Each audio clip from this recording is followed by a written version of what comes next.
Les gens n'auront rien et ils seront misérables. C'est comme ça qu'on peut voir la chose. Avec ce qui va arriver dans 5 à 10 ans, si ce n'est pas avant. On est à l'aube d'une sorte de révolution, comme on a eu la révolution industrielle. Une révolution qui va être portée par l'intelligence artificielle et qui va remplacer beaucoup de métiers que les gens font aujourd'hui. Moi, je suis pas mal ce qui se passe aux États-Unis. Pourquoi? Parce que les États-Unis, c'est le pays pionnier. C'est là où commencent les mauvaises choses, mais aussi les bonnes choses. Et quand tu regardes, tu te renseignes sur ce qui se passe aux États-Unis, tu peux avoir une idée de ce qui va arriver ici en Europe d'ici 2 à 3 ans, 5 ans maximum. Et qu'est-ce que je vois? Alors ça varie selon les sources, mais d'ici 2030 ou 2035, en fonction des sources, il y a entre 40 et 70% des gens qui vont perdre leur emploi ou qui vont voir leur emploi évoluer à tel point que ça n'aura plus vraiment quelque chose à voir avec ce qu'ils font aujourd'hui. Même si leur emploi sera encore nommé de la même façon, leur façon de travailler aura beaucoup changé, beaucoup évolué. Tout ça notamment avec l'intelligence artificielle qui va faire un raz-de-marée, qui évolue de plus en plus vite. Et bien évidemment, quand on le voit comme ça, on se dit, les gens n'auront rien et ils seront misérables. Non, les gens n'auront rien et ils seront heureux. Moi, je te dis la vérité, les gens seront misérables. Ceux qui se laisseront aplatir par ça, ceux qui vont perdre leur emploi et qui n'évolueront pas, qui n'auront pas l'envie de changer leur fusil d'épaule, voire de carrément changer de métier, complètement se réinventer. Okay, et c'est vrai qu'en ce moment, et sur cette chaîne aussi, je parle pas mal des choses qui vont pas dans notre société. On a un coût de la vie qui explose, des salaires qui n'évoluent pas, et puis des impôts par-dessus le marché, l'insécurité qui augmente dans beaucoup d'endroits. Et puis aussi la difficulté à trouver un emploi, juste trouver un emploi. Il y a de plus en plus de gens qui galèrent pour trouver un emploi, notamment bien rémunéré. Et c'est vrai que si on fait l'addition de ça, on peut que dire que dans quelques années, les gens n'auront rien et seront misérables. Et moi dans ça, je vois aussi une opportunité, comme l'opportunité qu'il y a eu avec la révolution industrielle. Okay, et puis aussi avec par exemple l'agriculture. L'agriculture, il fut un temps, on était tous, la plupart de la population était agricole, on était tous des agriculteurs, on travaillait en lien avec l'agriculture. Aujourd'hui, qu'est-ce que ça représente dans un pays? Très peu en fait. La plupart des gens aujourd'hui sont des gens dans le tertiaire et beaucoup font des bullshit jobs qui sont des métiers finalement dont, il ne faut pas le dire en réalité, mais dont on pourrait se passer en fait. Okay, et tout ça parce que ces gens se sont adaptés à une économie, etc. Ils se sont mis à faire des jobs, ils se sont mis à étudier, à choisir des métiers en fonction du contexte, de là où il fallait aller pour aller chercher l'argent. Parce que l'argent, c'est le nerf de la guerre et il faut de l'argent pour pouvoir fonctionner normalement dans cette société. Que ça nous plaise ou pas, c'est comme ça. Tout est, au moins beaucoup de choses, est question d'argent aujourd'hui. Okay, bref, ces gens se sont adaptés. Et là, nous, ce qu'on va devoir faire, c'est aussi s'adapter à cette nouvelle société, ce nouveau monde où beaucoup de métiers vont disparaître, remplacés par d'autres, et il va y avoir notamment des opportunités à saisir, comme dans chaque révolution, changement de paradigme, changement de société. Il y a toujours des gens qui s'en prennent plein la tête, et puis il y a des gens aussi qui voient là-dedans, dans tout ce malheur finalement, qui voient aussi des opportunités. Et moi, je sais pas toi, mais moi je compte bien faire partie de ceux qui voient l'opportunité et qui saisissent les opportunités. Donc ce que je me suis proposé à moi-même et ce que je te propose aussi à toi, c'est de se préparer maintenant du mieux qu'on peut, parce qu'on ne sait pas vraiment comment les choses vont évoluer. On peut que, analyser, renifler, se dire, faire des déductions, etc. Se préparer le mieux possible à ce changement total de façon de travailler, de société, etc. Et être du bon côté de ceux qui surferont sur la vague, qui, avec ce gros changement qui arrive, ce gros chamboulement, feront partie de ceux qui utiliseront ça comme une opportunité et non pas faire partie de ceux qui vont plonger parce qu'ils n'auront pas vu les opportunités, ils ne se seront pas préparés ou tout simplement ils croient qu'ils sont intouchables et qu'il ne peut rien leur arriver. Ce qui me paraît très dangereux. Hein. Même pour les métiers qui aujourd'hui peuvent paraître intouchables, dont je vais parler bientôt en vidéo, il y a toujours un risque. Je pense qu'il faut toujours être prêt à complètement se réinventer, complètement changer de métier il faut et être adaptable, s'adapter au contexte, ne pas rester « Ah, mais j'ai plus de boulot, il n'y a plus ça, ça a changé. » Oui, je suis d'accord avec toi. Oui, c'est la merde, oui. Mais tu fais quoi maintenant? Tu pleures ou tu changes? Bah, tu changes, ok? Voilà donc ce que je voulais dire déjà pour commencer cette vidéo. Alors, quels sont je pense, les métiers ou les branches, les secteurs, tu appelles ça comme tu veux, les industries dans lesquelles il va y avoir des opportunités ou au moins tu risques pas trop de te prendre le coup de raquette là. Non, ça c'est un automobile. Le coup de voilà, le coup de la révolution qui va arriver. Bah déjà, tu as tous les métiers qui consistent à entretenir, réparer, faire de la maintenance. Toi, nous humains, on utilise plein d'objets qui vont pas disparaître d'ici peu. Par exemple, la voiture.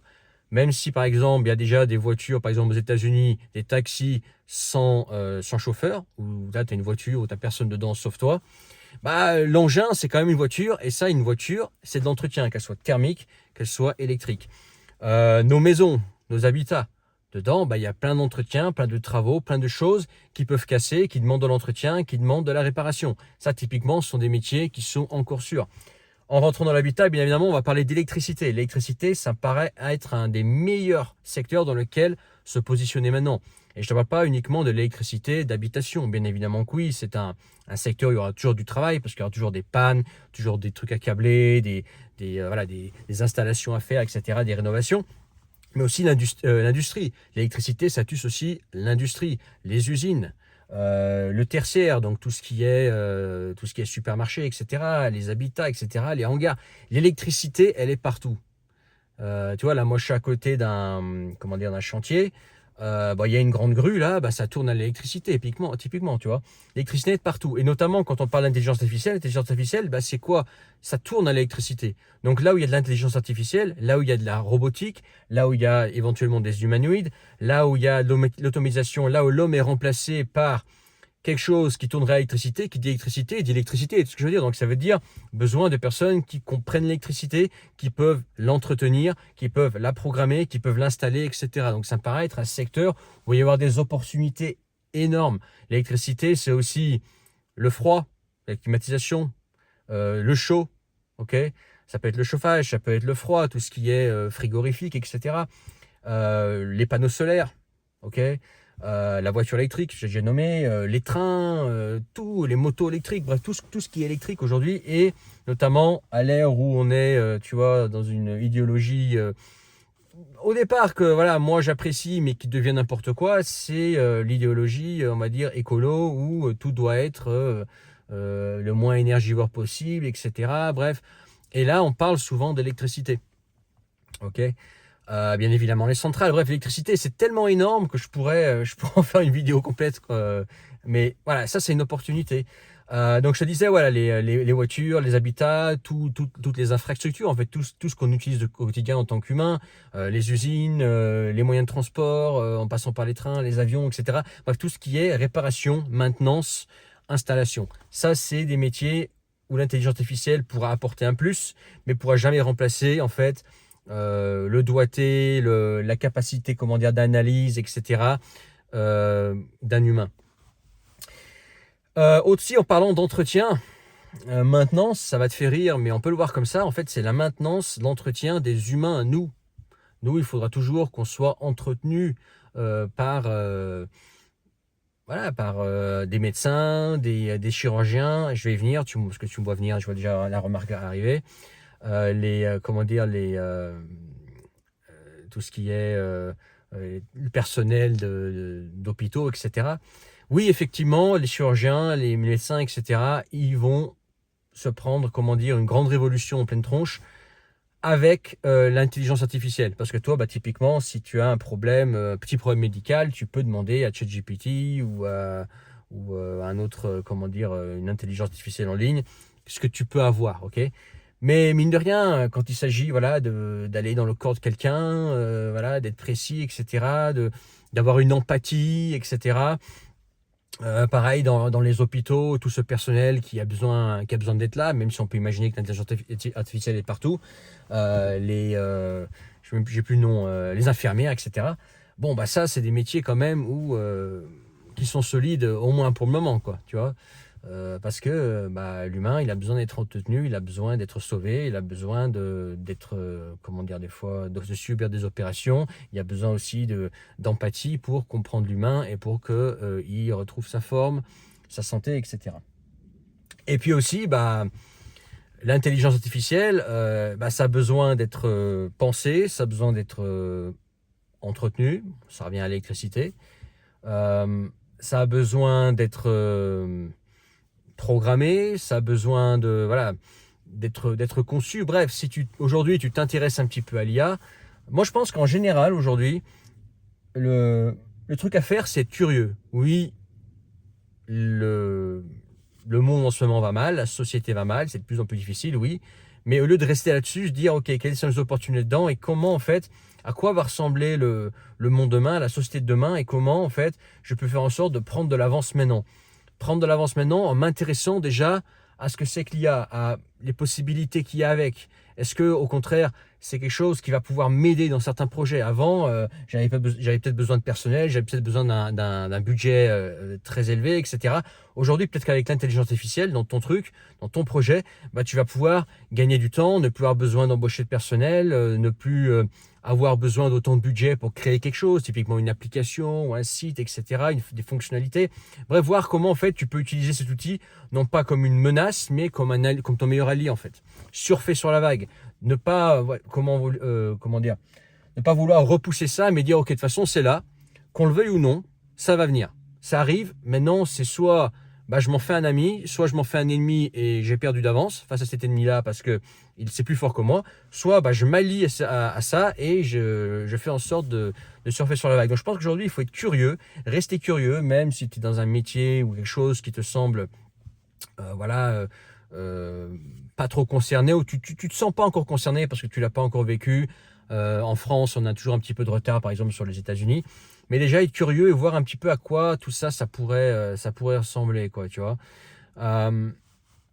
Mais c'est clair qu'à l'avenir, beaucoup de gens vont devoir changer de métier ou devoir s'adapter. Et ceux qui seront réfractaires, ceux qui qui seront dans la révolution, disant oh non, moi je suis contre l'IA, moi je suis contre cette révolution, moi je suis contre tout ça, vous avez perdu. Parce que ça va arriver, c'est comme la machine à vapeur et la révolution industrielle. Voilà, c'est là. C'est comme le tracteur et la charrue à bœuf. Tu vois, la charrue à bœuf, t'as beau aimer les bœufs, etc., savoir les, comment dire, les élever, etc. Un tracteur, c'est beaucoup plus puissant, beaucoup plus économique à long terme, etc., beaucoup plus pratique. Tu peux pas aller contre, quoi, tu vois. Donc voilà ce que je voulais dire. Dis-moi ce que tu en penses en commentaire. Mais voyons plutôt ce qui arrive. Essayons de voir les opportunités qu'il y a dedans. Essayons de voir ce raz-de-marée, comment on peut en faire un allié. Comment être sur la vague et surfer à fond, pleine balle, plutôt que de se faire engloutir par la mer et se retrouver dans un trou noyé, quoi, ok ? Dis-moi ce que tu en penses en commentaire. Dans la description, le premier lien, tu peux rejoindre mes contacts privés, gratuitement recevoir tous mes messages à venir. C'est aussi l'occasion de rejoindre le canal Telegram, si ce n'est pas encore fait. Pareil, si tu veux qu'on s'appelle, toi et moi, on parle du sujet que tu veux, en privé, que toi et moi. Tu réserves ton appel en description. Tu cliques sur le premier lien, tu t'inscris et tu réserves. Une fois que tu as réservé, on convient d'une date et d'une heure précise pour se parler. Voilà. Mets ton pouce si tu as aimé cette vidéo, partage et puis n'oublie pas de t'abonner. À plus tard. Ciao.